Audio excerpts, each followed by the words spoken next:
Welcome to That's What I Call Marketing, the podcast where you will hear from the leading lights in the marketing world and listen to their unique insights. Today is another episode of The Singles, and I am joined, as always, by Dan and Jasper from Tracksuit. And you'll hear in today's episode that Tracksuit are now in 25 markets. Yes, the global expansion is really underway with Tracksuit in so many markets. So go to gotracksuit.com and you'll be able to see a list of all the markets they are in.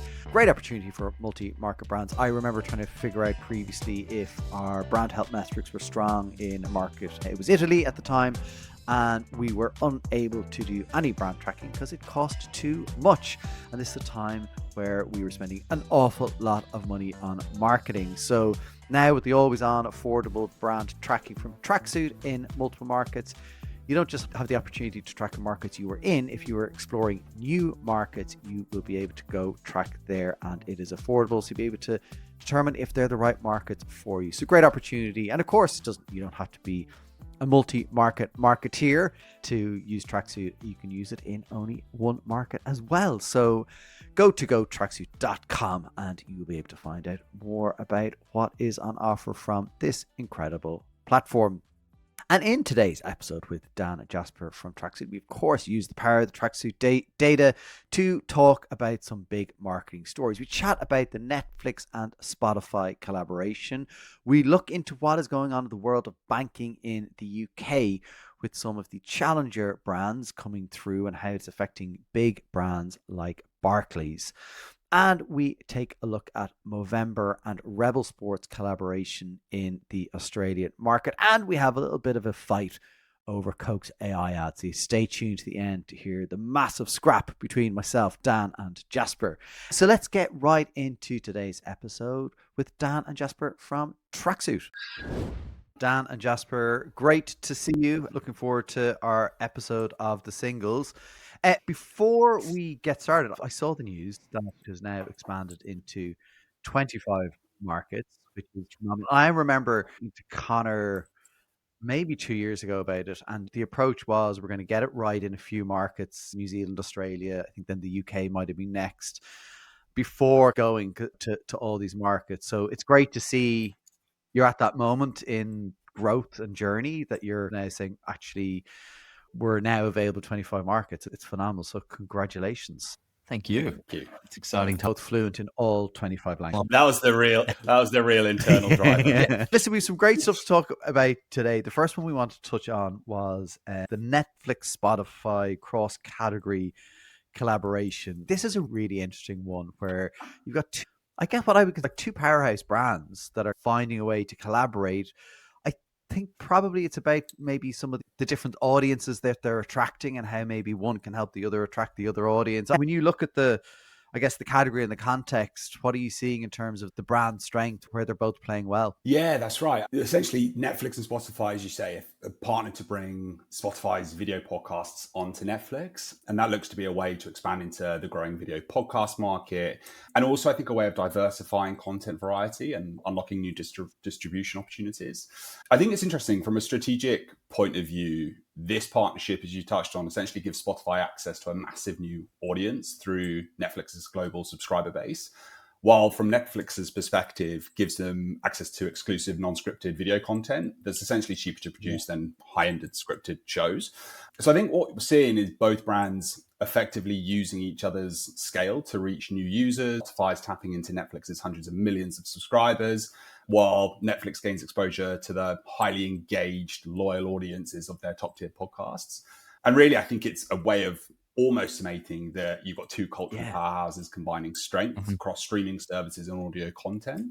And it's really interesting because looking at our US data, Netflix is the dominant brand in the streaming services category. So they're sitting at 92% awareness, 71% consideration, and 35% preference. Equally, Spotify is a strong contender in the audio content category. So they're sitting at 84% awareness, 56% consideration, and 28% preference. But what I think is important to note here is that from a demographic standpoint, our data is showing that one of Spotify's biggest challenges is with the 55 plus audiences. And I think this partnership gives it a real opportunity to gain relevance and preference through Netflix's broader reach. So essentially with both companies seeking to reach new users by leveraging the other's massive subscriber base while creating new opportunities for advertising revenue, especially for Netflix's ad-supported tier and Spotify's embedded host-read ad. I guess they're putting it up to everybody in a way, aren't they? They're putting it up to YouTube. They're putting it up to the bigger, maybe networks in the US. It really is a kind of a power play, isn't it? Yeah, completely. I think it's interesting you raised with the challenging to YouTube is how do you approach entertainment first, not just thinking within your own category, but understanding that your audience is thinking entertainment as a whole. And it's not just about Spotify continuing to win the podcast audio content category, but actually you need to win entertainment and time. And that is best done where we're seeing the push from pure audio, pure play to now being video-based podcasts. And how can you do that either independently or how can you do that through a really strategic partnership? I think the YouTube example is like, that is the brand to win from an entertainment point of view, and Spotify and Netflix combining feels like that is the best strategy for them to utilize their strengths, but then equally plug some gaps from a brand funnel and audience perspective as well. Just to build on the YouTube piece, because I think that's a really interesting aspect of this partnership, because YouTube does currently dominate the video podcast space. So a significant share of podcast listeners already prefer video format, and they ordinarily would be defaulting to YouTube. And essentially what it looks to be, the way they've structured this partnership, is that those Spotify episodes and recordings will now be exclusively available on Netflix and be removed entirely from YouTube. So it looks like there's quite a deliberate power move to really take market share and eat over the competitor by effectively making them exclusive and removing them entirely from the platform. Let's see how this evolves. And as we've said before, we're going to look back at some of the stuff from earlier in the year in our kind of end of year episode, which is great. We move on to banking. People love banks, don't they? And we've seen disruptors come in and become big. You've got Monzo have done some amazingly creative work. Revolut, who actually probably don't necessarily, it's just, to me, that's more product led actually. And I was at an event recently and their European CEO or MD was speaking out, an Irish guy, and he said their Refer a Friend program was one of the biggest drivers of growth. Yeah. Oh, wow. Yeah, really interesting. But so we're seeing this kind of like, you've got the space of legacy banks that are now up against these smaller, not necessarily small, but smaller, maybe more nimble product-led brands maybe that are really addressing customer needs. And I guess they can move at pace. Banks, the legacy banks might find it harder to move at the same pace. So what can the legacy bank take from these challengers without losing all that brilliant equity that they have? It's a real challenge, isn't it? Yeah, completely. It's one of those categories that couldn't be more competitive, couldn't be larger, so deeply embedded with how they bank, and no one's in any urgent rush to switch. It's like you pretty much held defining moments in your life, whether that is parents setting you up with a bank account as you're a kid. Do you just carry that forward? When do you start saving, getting a mortgage, whatever it might be? And so it's interesting because you probably can't find a larger category, and there's such legacy incumbents baked into that category. Barclays having been around for 330 years, whatever it might be. But Monzo, Revolut, Wise have found these phenomenal ledgers into the customer experience of how they reset expectations and creatively finding the moment to go after becoming product first and leaning into technology to win a demographic, the 18 to 34-year-olds that have less of that legacy relationship with the Barclays, the Nationwides of the world, the HSBCs. And so it is interesting to see within a category that is so massive. So 96% of adults in the UK participate within personal banking. Barclays awareness has been sitting at 89% for however long. But what we're starting to see is drift within the 18 to 34-year-olds demographic, and where that coverage is coming from is the Monzos and the Revoluts of the world. And so Monzo is sitting at, I don't know whether this is surprising, but 70% awareness at a nationally representative level in the UK. So they've done a phenomenal job of building top of funnel awareness. And then they're really just capitalizing on what are those pain points in the customer journey, and slowly picking them off. The first piece was they deeply went after just making it really easy to track in-app your spend. And the product experience was, you don't have to go into a bank. Sure, the fear of customer service and what that looks like, but really you're here to spend, to save, spend, track your spending, and make it simple and transparent as possible. And doing that within a digital experience, they've dominated the 18 to 34-year-old market. And we're starting to see that through their brand funnel and just how effectively they can convert people from awareness through to preference, especially within that younger demographic. Yeah. Like I was talking to somebody this week about nearly every brand's brief is go after the 18 to 24, 18 to 34. And his perspective was actually, there's lots of places where an older age cohort is actually better to go after because nobody else is. They have more money, all that kind of stuff.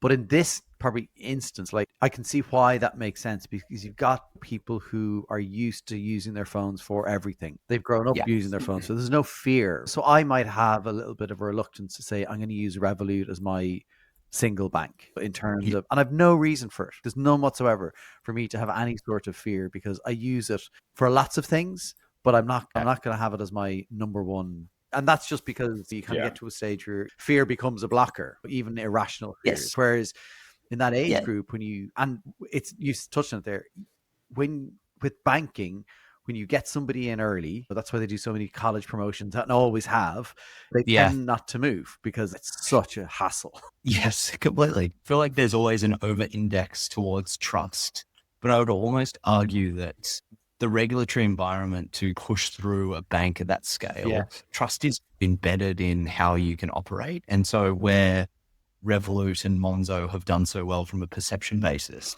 is they're absolutely knocking it out of the park in terms of product experience, relatability, and simplicity. And they fall behind in trust, and Barclays is absolutely winning that. But it does pose the question of, is there just like a baseline expectation around trust that if you're operating a financial institution in the UK, that is, you're safe? And Revolut, to a degree, and I think Revolut, or like coming back to this concept of how do you win wedges within like the whole banking experience, Revolut made global FX super simple of what was high transaction cost, high fee. Monzo made simplicity in terms of app experience and visibility. And then to what you opened up the conversation with in terms of Revolut's like viral growth factor, same thing on the Monzo side in terms of building community, building wait lists, building demand. And not saying that they haven't focused on trust, but they've really gone after perceptions that the Barclays, the legacy brands haven't focused on. And it does go to show that even if that is the dominant perception in a category, you can still win audiences going where as underserved brand perceptions. Yeah. And you can even see the legacy banks struggling to catch up with the technology because they're legacy and they're just built on older systems. Like anyone who works in any organization that has any sort of technology, which we all do, the older it is, the more legacy, because things are built on top of things. The tech debt that they have is just so hard to unravel. And then you find yourself on a call you're listening to 9 different options of which team you need to go to before you're directed to the next team. I also think what's just interesting is looking at this from a sort of broader societal aspect around this very topic of financial conversations. I think historically or traditionally, it had always been viewed as quite a taboo subject and not necessarily something that was widely spoken about. And you wonder how much, or outside of, say, the family home, and therefore you wonder how much of that's fed into perhaps a lot of the more heritage brands within that space, obviously leaning more into or holding court within the older demographic. I think whereas when you're looking at some of these neobanks that have entered the category, so your Starling Banks of the world, your Revoluts of the world, your Monzos of the world, I think the way that they've tried to then almost tackle that very topic and that very subject. And I think particularly by looking at a younger demographic to do that, i.e. starting the conversation early. We've obviously touched on the product aspect, but completely simplifying, I suppose, the customer journey, the user experience of navigating their way through and almost providing that somewhat of a support infrastructure around it. I also feel like that's a really interesting space that they've leaned into. And I think I've been with NatWest for forever, but now more recently over the past couple of years onto Starling Bank. And it's a really interesting transition to have gone from obviously this branch-based, branch-led brand where things essentially had to be done in person to then this neobank where everything was done digitally via the app and online, to then see the way I think now your NatWests of the world, I'm sure your Lloyds of the world, etc., and your Barclays are pivoting to then lean more into that space. And I feel like more broadly at a category level, that's where this direction seems to really be headed, which is almost tackling this taboo subject, doing so by getting the conversation started earlier. And a big way of doing that is unpacking what is viewed as quite a complicated and quite a sort of tricky subject. If you want to find out more about Tracksuit, go to gotracksuit.com and find out how they can be your affordable, always on brand tracking dashboard. So I think, again, one we'll watch, but it's going to just be really interesting to see how the legacy brands don't lose ground and where they start to evolve the product. Cool. So we'll move on to some from November and Movember. You can see the mustaches all around, but they've done brilliant stuff online. They're really evolving what they do. I saw someone post something on LinkedIn where they did their own Movember image. He was like, it would take me about 4 years to grow the mustache for Movember, but now I can do this. What's great about Movember, I got to speak to somebody on the Irish operation last year, and it's evolved more from where origins were and more into kind of just overall men's well-being, health. It's become a much bigger thing. It's in so many markets and does incredible work and just connects with people in a really great way. Yeah, completely. We have been working with Movember across 5 markets, and they have effectively transformed the month of November, haven't they, into, as you touched on, a global month of awareness, conversation around men's health, by essentially turning moustache growing into this powerful cultural symbol for fundraising and for advocacy.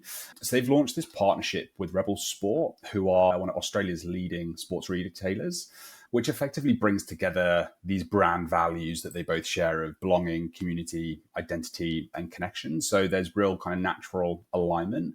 And effectively what this partnership does is turn participation into purpose. So people aren't just buying sports gear, they're contributing to men's health and those outcomes. And what it really does is blend this brand and cause in a way that feels, I think, authentic, not overly forced, which ultimately does go on to strengthen trust and long-term impact.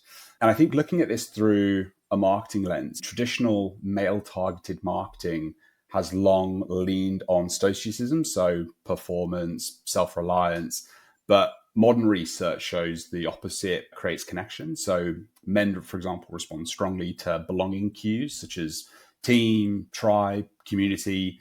Emotional vulnerability is more accepted when framed around a shared purpose. Humor, symbolism, like the Mo, and collective challenges act as this sort of social permission for men to open up. And actually, Rebel's recent Town Without Sport campaign, which I'm sure Dan is familiar with, the creative agency, The General Store, essentially reframes sport as the foundation of Australian culture and connection. And instead of selling gear, it sells this sort of feeling of belonging. So what it effectively does is taps into Australia's deep love of sport and really powerfully shows what the country would look like without it. So really tapping directly into that men's emotional drivers of this mateship, camaraderie, ritual, bonding. And I think what's interesting here is looking at our data in the Australian market. We can see that from May to October of this year, both awareness and usage have dropped 4 percentage points, with awareness dropping from 79 to 75%. And usage dropping from 44 to 40% across all demographics. However, it's really within the 18 to 34 demographic who are under-indexing across the funnel. So Rebel's emotional connection campaign there, I think, looks to be the strategic pivot to rebuild relevance and not just recognition.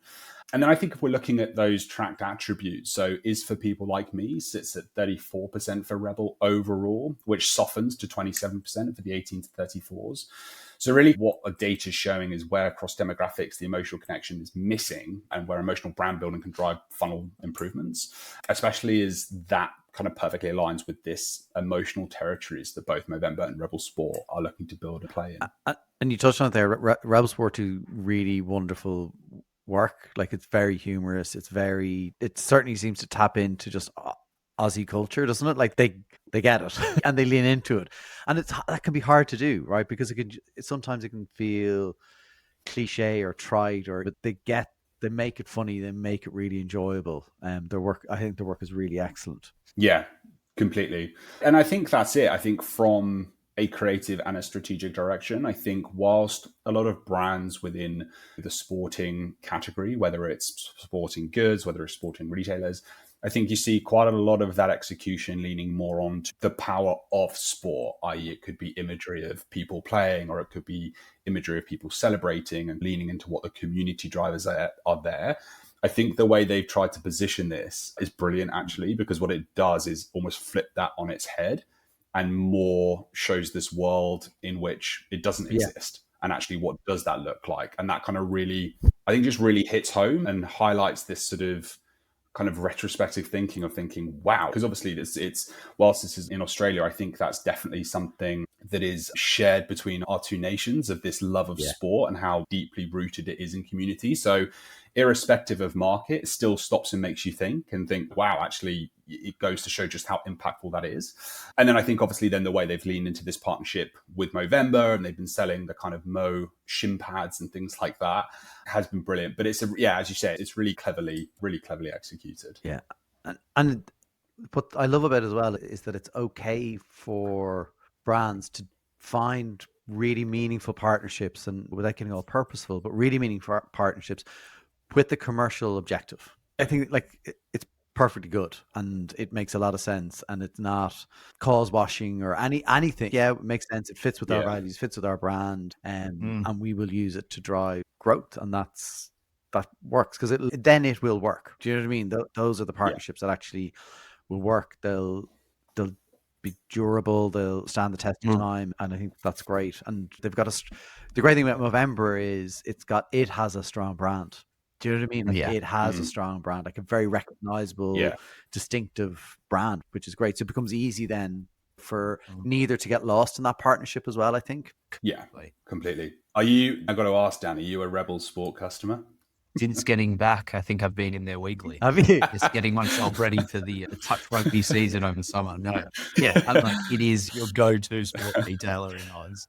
I think that, to your point, Conor, of both brands can be really honest about the commercial relationship because they're so authentic around. Movember has built this community that every brand strives for, this moat that is, hey, we want a community around our brand, and people strive to do it, but Movember have managed to do it in such an authentic way.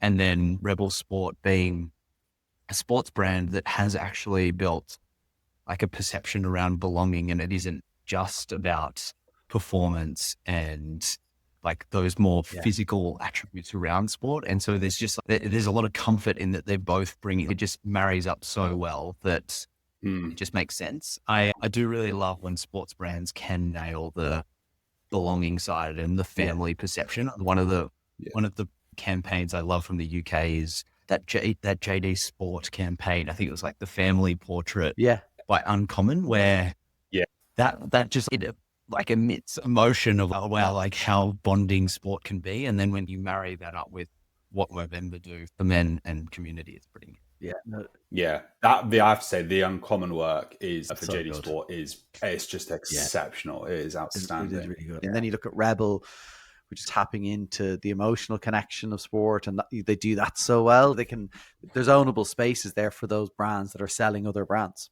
Yeah, completely. And I think also, just to touch on the JD work, I think what was fascinating, and I think it was their Christmas campaign last year, which just completely flipped the Christmas campaign conversation across the industry on its head, because it was just such a different ad. And I think what they did so well in that is, to your point, Conor, about almost how did they as a brand drive cut through. And we've obviously spoken over the course of this series about leaning into distinctive brand assets, almost owning what is ownable within the brand.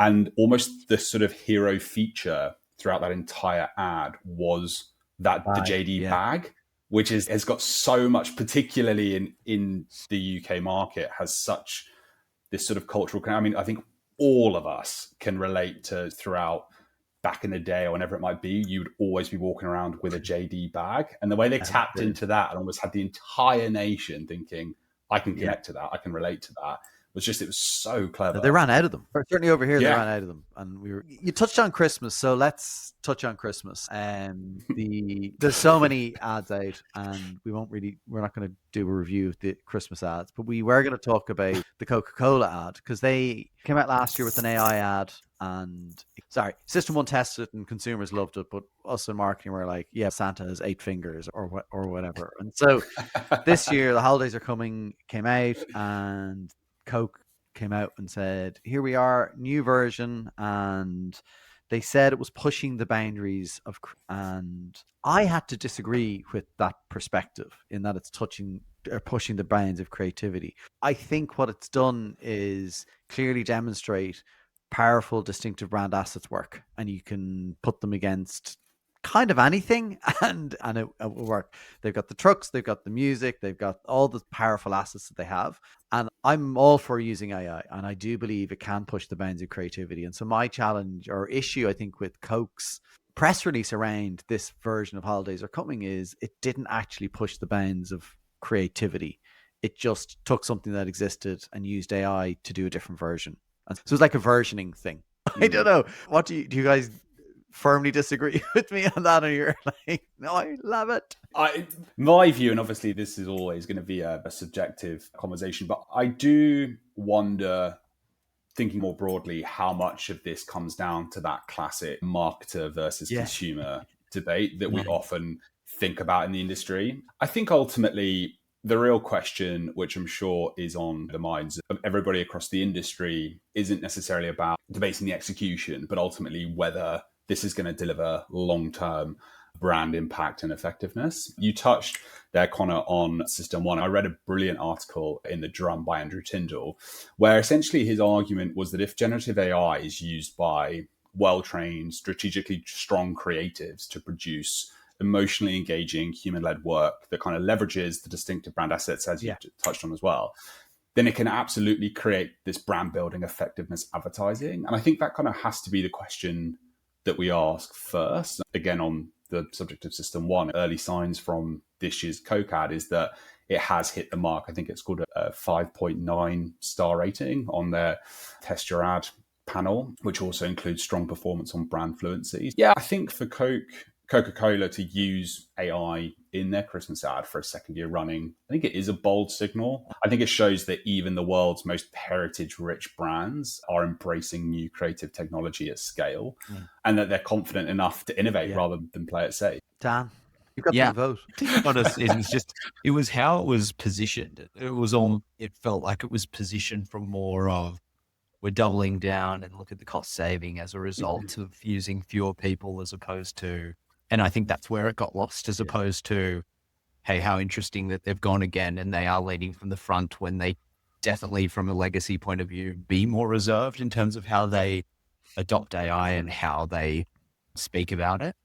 So I read a number of articles that the commentary was around, is that really something to be bragging about in terms of fewer people that you've been able to utilize for production? But I like that they're really leading in terms of how they adopt and how they push it out. And I think your point, Conor, of it just goes to show, regardless, if you've got great distinctive brand assets, that is what dominates. So I feel like it got caught into a cost tornado rather than actually, is this, what do we think of actually using Gen AI for a brand of that size? Yeah, and we've seen more brands like this year come out and say we're gonna use AI at scale, and that's it's 100% the right thing to do, because I do believe it's how, for me, like, it's just that balance between where will it bring the creativity versus where do you need the people to bring the creativity, and I don't have the answer. It's just fascinating, and things get better all the time, and you use it all the time, but it still has flaws, and so it's just making sure, I think, for me, that it is pushing the bounds of creativity. That was, for me, let's continue to push the bounds of creativity, because that's a good thing, and let technology do that. Great, but let's also recognize where it requires people. See, we all Totally agree. agree. Amazing. What a focus group. Yeah, fully agree That next is. year. I'll put early votes in that there's going to be strong alignment in 2026 as well. Oh my God, that's brilliant. Listen, guys, thanks a million for joining another great episode of The Singles, and congrats again on the expansion into 25 markets. It's great. I think I touched on it in a previous episode when I've mentioned this. If for brands that are in multiple markets, having the same approach to your brand tracking that's affordable but scalable is really beneficial, because you're just able to have that shared language across markets, and you kind of look at that and go, we know the power of the shared language in organizations with C-suite, but then I've talked to so many people that are like regional or centralized marketing and have in-market teams, and having that ability to all look at the same data and look at your statements, your imagery, all that kind of stuff. So I'm sure there's many brands that will be able to benefit from this. And again, I guess because it's so affordable, it's not out of reach. I've talked before about being an organization where the debate was, particularly in a new market we were trying to enter, we were trying to get a baseline, and they're like, we can't afford it. We can't afford to get you a baseline. It would cost 100 grand. And so it wasn't an option. So we were going in a bit blind. And so this kind of gives you that opportunity to find those baselines and understand market dynamics before you potentially expand. Yeah, congratulations. Thanks. Good stuff. We'll chat to you soon. Take care. Cheers, Conor. I hope you enjoyed that episode, and as always, it is powered by the incredible data from Tracksuit, and you can tell we have our own opinions on the stories. As all good marketers, we use the data to really have our foundations correct. We use the data to really make sure that we're being accurate and data led.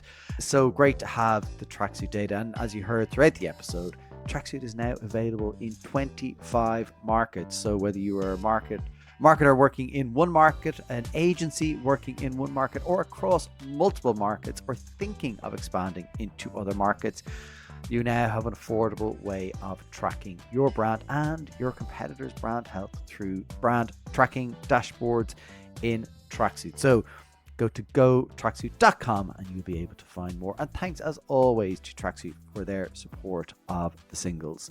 That is it for this episode of The Singles. We are quickly heading towards the end of the year. The next episode of The Singles, we are going to look back over some of our previous stories and see how some of those brands have gotten on throughout the year. So that's going to be a great episode. We will update our Tracksuit data and find out what is going on with some of those brands. And of course, we'll have other episodes of That's What I Call Marketing coming out, and planning some great episodes for 2025. So if 2026, if you would like to get involved with That's What I Call Marketing, whether it's partnering with us on an episode, sponsoring a series of episodes, or getting involved in any other way, if you go to that'swhaticallmarketing.com, you can find out more, and we'll have our 2026 sponsorship pack available. Do find out all about the opportunities that are available to you. It's great working in partnership with people. It helps keep the episodes going. So we really do appreciate all the support. I say we, it's me.